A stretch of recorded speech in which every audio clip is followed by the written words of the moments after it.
नाम किशन है, किसी का नाम कुछ है, उनसे आप पूछो कलमा जानते हो? वो नाम के मुसलमान है बेचारे, उन्हें अपने बारे में कुछ पता नहीं। क्यों नहीं पता? उनके पास माहौल नहीं है, वो इस चीज से दूर है। उन्हें अल्लाह का नहीं पता, उन्हें नबी का नहीं पता। वो जिस घर के अंदर रह रहे हैं वो अल्लाह को भी मानते हैं, और उन्होंने उस घर के अंदर मूर्ति की तस्वीर भी लगा रखी है, उसको भी मानते हैं। ये हमने खुद भी इसका अंदाजा किया है। मैं इसलिए आपसे कह रहा हूं कि अल्लाह ने ये नेमत आपको दी, आपके लिए अल्लाह ने मकातिब का इंतजाम किया, कुरान पढ़ाने की मेहनत का अल्लाह ने आपके लिए इंतजाम किया। अब बताओ, ये मेहनत अगर हमसे छूटी और छूटती चली गई, क्या मुश्किल है कि फिर हमारे बीच में भी जितेंद्र और रामकिशन पैदा हो? हमारे ही बच्चे, उनके नाम चाहे मुसलमान क्यों ना हो, लेकिन वो कलमे से अगर खाली होंगे तो याद रखना कि फिर हमारा पछताने के सिवा कुछ नहीं होगा। इसलिए मैं कह रहा हूँ ये अल्लाह ने आपको नेमत दी है। बस्ती वालों कदर कर लीजिए। मैं मौला के पास बैठा था, मुझे बड़े अफसोस के साथ में एक बात आपसे कहना पड़ रहा है, आप सब बस्ती वालों से। आपका बच्चा एक दिन में 10 रुपए नहीं 20 रुपए खर्च करता है। मैं यहाँ पैसा वसूल करने के लिए नहीं बैठा, मैं आपसे किसी मुतालबे के लिए नहीं बैठा हूँ कि मैं आपसे पैसों का मुतालबा करूँ, किसी और चीज का नहीं करता मैं मुतालबा।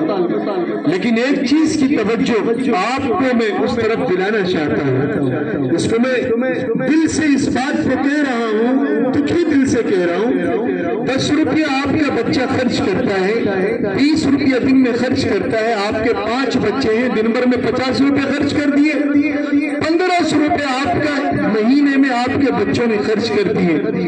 और मैं मौला के पास में बैठा था तो मुझे बताया कि मैंने पूछा कि मकतब का निजाम कैसे चल रहा है। आप हैरत करेंगे, अगर आप इनकी परवाह नहीं करोगे, आप इनके हालचाल नहीं जानोगे, तो दूर से आकर के कोई हालचाल जानने वाला नहीं है।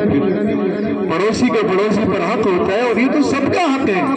ये कुरान पढ़ाने के लिए अल्लाह ताला ने ये हमें निजाम दिए हैं। ये मदरसे मकातिब ये कौम के होते हैं, किसी एक के नहीं होते हैं।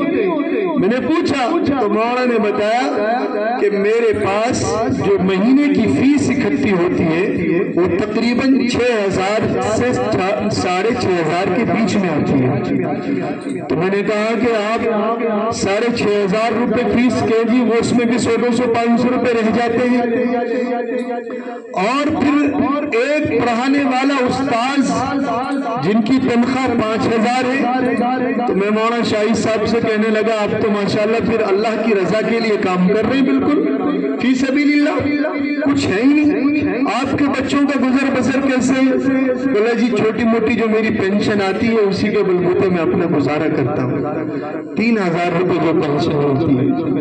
मैं अपनी कौम को इस बात की तरफ ले जाना चाहता हूँ, आपकी और अपनी गैरत को जगाना चाहता हूँ।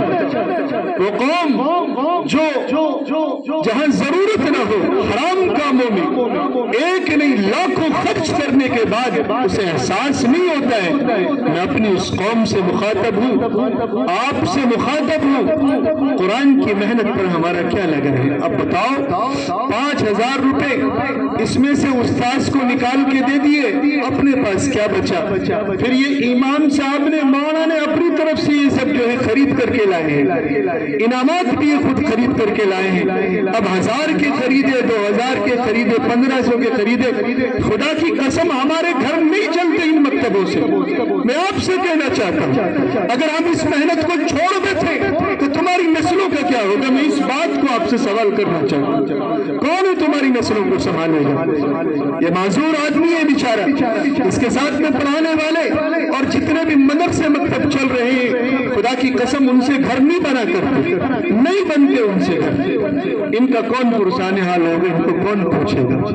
इसलिए मेरे भाई, अगर हमारा हलाल कमाई के पैसों में से 100 रुपया 200 रुपया महीने की अगर हम नियत कर लें تو ان بیچاروں کا بھی جو ہے گھر کا خرچ چل جائے اور اپنا اور دل اپنا تن من دھن پھر اور اس میں لگا دے۔ امام صاحب مہینے میں 3000 مل رہے 4000 مل رہے، نیت باندھی اللہ اکبر کہہ کر کے، پتہ چلی کہ امام صاحب کے بچہ بیمار ہے، سوئی لگوان لو روپیہ نہ ہے، 200 روپیہ کی دوائی نہ لا سکے، شام کو بیچارے کی کچھ پتہ نہ ہے کہ کہاں خرچ ہے، 1000 روپیہ کائی کی شادی کو خرچ آ دو۔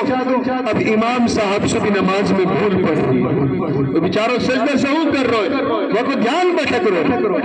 ہم لوگ اللہ نے دیے ہیں، اگر ہم صحیح معنی میں اپنی مساجدوں پر، اپنے مکاتبوں پر، ان کو چلانے والوں پر اگر ہم اپنا پیسہ خرچ نہیں کریں گے، یاد رکھنا اس کے ہم ذمہ دار ہوں گے کل قیامت میں۔ اللہ